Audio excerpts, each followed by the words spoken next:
सगळ्या शिवसेनेमध्ये पुन्हा एकदा भूकंप होण्याची तयारी दिसते आपल्याला. काय तुमचं काय प्रतिक्रिया आहे सगळ्या संदर्भामध्ये? नाही, मी पण आपल्या चॅनलद्वारे किंवा पेपरद्वारे हे वाचतोय, पण त्याच्यातलं मला काही माहीत नाही आहे. कारण की शेवटी हा मुंबईमध्ये आणि शिंदे साहेबांच्या अखत्यारीतला विषय असल्यामुळे मला त्याच्यातलं काहीच माहीत नाही.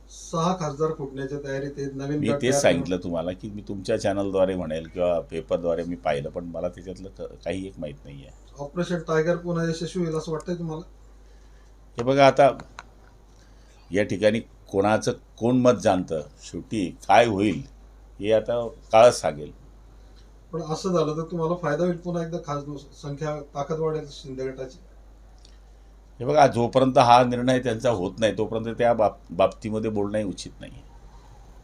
आतापर्यंत तुमच्या कानावरती काही झालं नाही या गोष्टी? हे बस तुमच्या चॅनलद्वारे किंवा पेपरद्वारेच आपण हे ऐकलेलं आहे.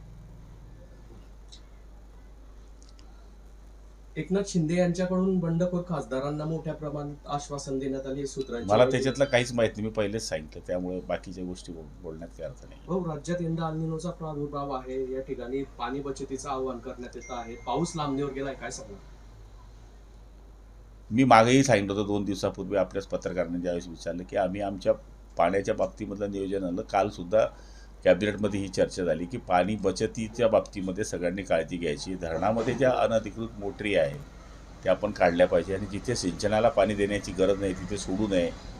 ज्या ठिकाणी गरज आहे पाण्याची त्या ठिकाणी जर 1 दिवसात पाणी मिळत असेल तर ते 2 दिवसात करावं, हा नियोजनाचा भाग आहे. त्यामुळे असं ह्या वर्षाचं जाऊ द्या, पण येणारे काही दिवस जर पाणी असंच राहिलं तर फार भयावह परिस्थिती होणार आहे. त्यामुळे काटकटिरीने आणि त्याचप्रमाणे या सगळ्यांनी लोकांनी आपल्या सगळ्यांच्या समजुतीने या पाण्याची जर काटकसरीने वापर केला तर सरकारला किंवा आपल्या सगळ्यांना त्याचा फायदा होऊ शकतो. हो, ठाकरेंच्या खासदारांचा 19 जूनला या ठिकाणी प्रवेश होणार आहे शिंदे मी सेनेमध्ये. आपल्याला पुन्हा तेच सांगतो की मला त्याच्यातलं काही माहीतच नाही. तर झाल्यावर मी तुम्हाला लगेच सांगेन.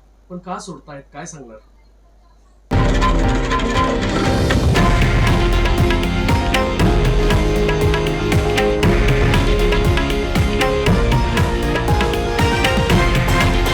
हे आहे देशातील नंबर 1 न्यूज नेटवर्क आणि आपण पाहत आहात TV9 मराठी, एकमेव.